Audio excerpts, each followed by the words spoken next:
What's up, everybody? Happy Thursday. Hope all you're having a great day so far. Getting into this episode of GH, I have to agree with Epiphany 1,000% today. I definitely do, because what she said to Elizabeth was true. Elizabeth really wants Cameron to like Franco and bond with Franco the way Aiden and Jake have. But I agree with Epiphany, though. You can't force a relationship or a bond between Franco and Cameron. It has to happen on its own and when it's time for it to happen. You know, you can't rush it. You can't force Cameron to like your husband. You can't force him to get along with your husband. Cameron has valid reasons for not liking Franco. I'm not going to say he doesn't. He does. Everybody in town does.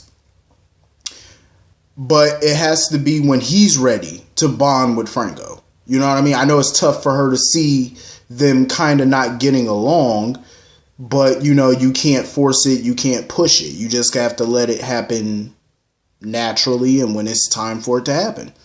You know, let Cameron decide when he's ready to see Franco as a stepfather and bond with him and stuff like that. That's totally up to him. You cannot force that. Elizabeth needs to just focus on the good that's going on in her marriage and in her family and in her career, her life. Focus on that. You know what I mean? Like, don't focus on little stuff like that. You know, if Cameron doesn't like your husband, so be it. One day maybe he will. One day maybe he won't. That's up to him.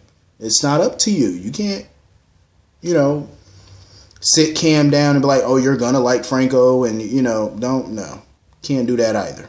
That would be the worst approach to take. I'm gonna tell you that right now. That would be a horrible approach. Moving on from that. So Bobby was a little surprised that Sonny wasn't at Carly's doctor appointment. Of course, Carly wasn't surprised Sonny wasn't there because he's dealing with the Christina mess. I feel Sonny still should have been there because these doctor's appointments are very important. Not just because it's high risk, but he should be a part of the process. You know, you were a part of the process of making this baby happen, so you should be a part of the process of making sure the baby's healthy. But I am glad Bobby was there for Carly as a shoulder to lean on because she's going to need it. But it is good that, you know, so far everything is on the up and up with her pregnancy, her blood pressure, everything is normal. But she does need to take the test, you know, like a genetics test and all that, just to see if her baby will inherit, like, you know, any birth defects, see if the baby will inherit bipolar disorder, because, you know, Sonny and Morgan have bipolar disorder. So she wants to see if this child would inherit that. So this test is very important, and I know she's nervous and stuff like that about going through it. I know a lot of people don't like this storyline with Carly and Sonny having another baby.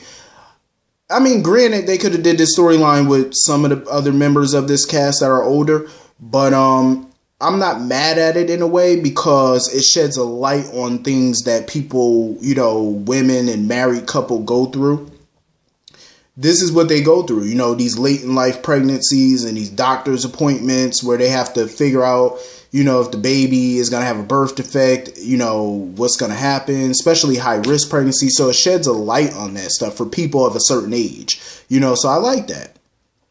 You know, you might not like who's involved in the story, but I like that they're telling the story nonetheless. So who's involved is not a big concern to me. And that's just to me, though. It might be a concern to you. You might not like it. That's fine. That's cool. But I think it's an important story to tell. So hopefully everything's gonna go swell with this pregnancy, because God knows I am not here for another stillborn child.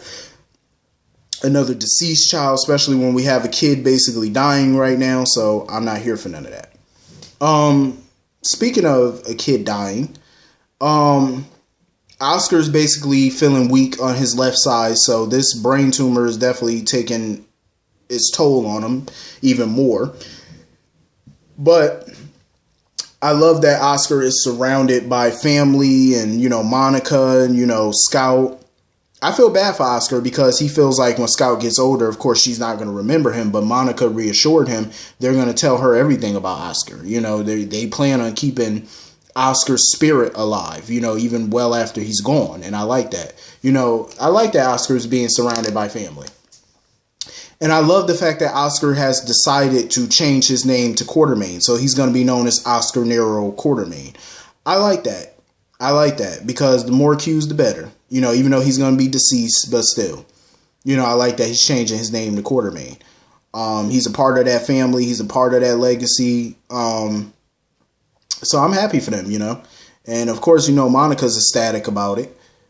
But I love the scene, though, where they were playing poker and stuff, and Cameron brought the peanuts and the cards and stuff, and, of course, Monica had to whip out the fancy poker table. I like that poker table, though. But, yeah, it's a sad storyline. I hate seeing, you know, kids, you know, especially when you hear about kids in real life dying, whether they're being murdered, whether they have an illness that can't be fixed, you know, inoperable and all that. It's hard to see it even on a show, you know, because you see this, you hear about this stuff in real life, or, you know, a family member or a friend who's gone through it, or their kid is going through it. So it kind of hits home. You know, I like that they're telling real life stories, you know, on top of the dramatic stuff that they do, but they're still, you know, telling real life stories.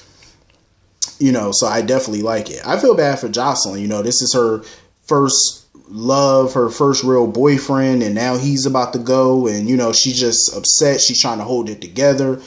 And, you know, of course she's going to lash out, like the way she lashes out at Cameron and stuff like that, basically calling him a bad friend. Cameron can be selfish at times. He can be. But I think for Cameron, it's probably hard for him, too, to even see Oscar this way.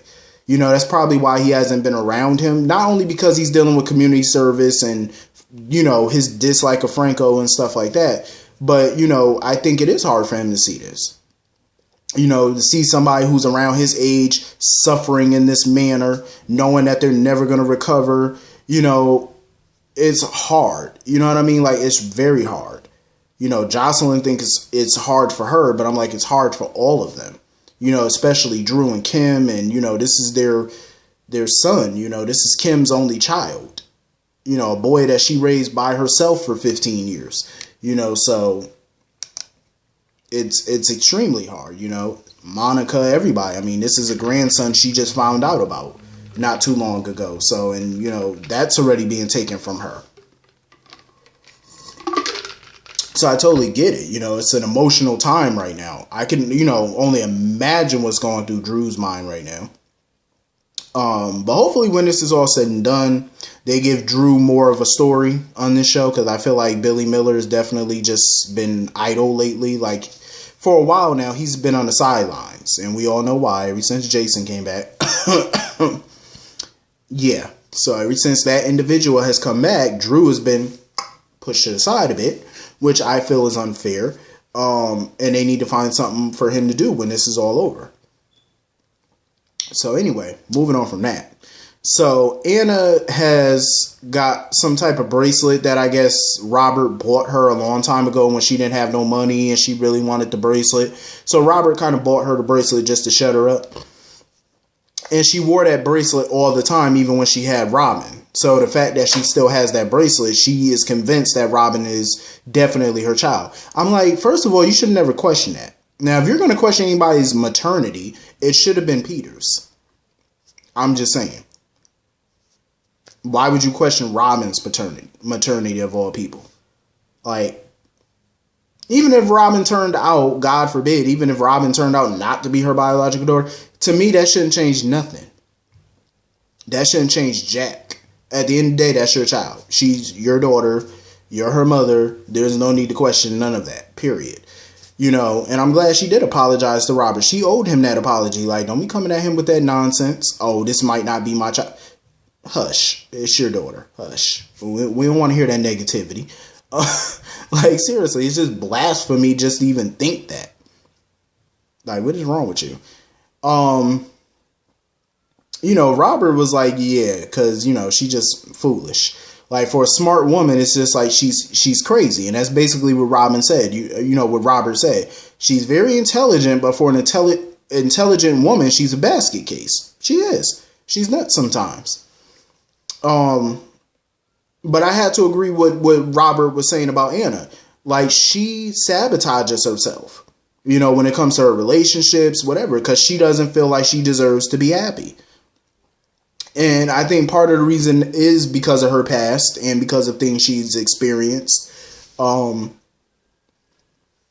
she feels like, you know, she doesn't deserve to be happy. So when she gets some happiness, she tries to do or say something that's going to mess that up. You know, but I agree with Robert. She needs to just let go. Stop thinking about the past. The past is the past. It's buried. Let it go. And live your life and be happy. That's exactly what she should do.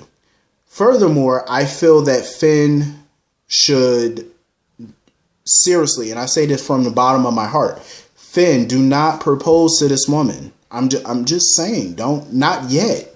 Give it another year, maybe. You know, maybe another 6-7 months, maybe. You know what I'm saying? Like, don't do it. Setting yourself up for failure. I'm just saying, don't do this. Please don't. I implore you, don't do this. Heed my warning. Just heed my warning. Don't propose too soon. I'm just saying. So anyway, everybody's on board with Ava's plan except one person, Mac Scorpio. I can't say that I blame Mac. And the reason being is because he's trying to protect his wife. You know, and I respect that about Mac. Because Mac is all about family. And why are we not getting no Mac and Robert scenes? We got both of them in the same episode, which I'm grateful for, by the way. But we need some brother Scorpio scenes. I want to see them together at last. So when I see, so what they should do is if we get a scene of Mac and Robert together, I want them to play the song At Last by Etta James, because I feel like it's been forever since I've seen Robert and Mac in the same room, same scene together. I feel like it's been a long time. I can't probably even remember the last time I seen the two of them together at the same time, let alone the same episode. Even though they wasn't in the scene together, we at least got them in the same episode. Hallelujah. Thank you, Jesus. But I want to see the two of them interact. So whoever's writing this show, make that happen. I don't even remember who the head writers are. Chris Vandy and Shelley Altman, I want to say. Whatever. Make that happen. Before Robert leaves town again, I want to see the Scorpio brothers back together again, sharing a beer and a laugh. ASAP. So yeah, I don't blame Mac. You know, he's trying to protect his woman, you know, because Ava is basically threatening to kill Ryan. And Mac is not having it. He was like, you're not about to have my wife, me, or anybody else implicated in no murder. He was like, I'm not having that. He said, look, I'm willing to go through with this plan. Felicia, I don't have a problem with her being a part of this, but when we catch Ryan, we're turning him over to the authorities. See, that's good in theory. And we all know that Ava's going to agree to it just to shut Mac up. But we all know she's going to release hell on Ryan. We all know she is. So I think she probably just agreed to it just to shut Mac up. Because, you know, if she fights Mac on this, she already know Felicia's going to have to be out. Well, not have to be out, but because Felicia's her own woman, you know, Mac don't tell her what to do. But I can understand Mac's position on this. Like, he's not trying to have his wife caught up in no murder. Because that's just giving Ryan more power. Because think about it. Ryan's going to be dead, you know, and he's going to have the peace of knowing that he took somebody down with him. Even though they're not dead, but still, the mere fact of them going to prison is satisfying to him. So it's like he still wins. You know what I'm saying? So I get where Mac is coming from. Just hand him over to the cops like he should have been a long time ago. That's what they should have did. Because even Kevin was trying to warn Ava. Like, you've seen Ryan's caring side, his loving side, but you have not seen his vengeful side. But Ava didn't show no care. She didn't flex. Ava was like, okay, I haven't seen his vengeful side, but he hasn't seen the other side of me either. I had to agree with Ava on that. Because we all know Ava is about that life. Like, come on now. We've been watching Ava since, 2013? We all know Ava is about that life. Ava is not, you know, she ain't no punk. She's not afraid to put a bullet in somebody. We all know this. Like, come on now. Ava is definitely about that life. Ryan has met his match. So I can't wait for this. I really can't. I think it's going to be a hoop. I can't wait for Ryan to come back and see this all unfold. But anyway, that was pretty much the whole episode. Hit the comment section. Let me know what y'all thought about today's episode. I will see you all later. Peace.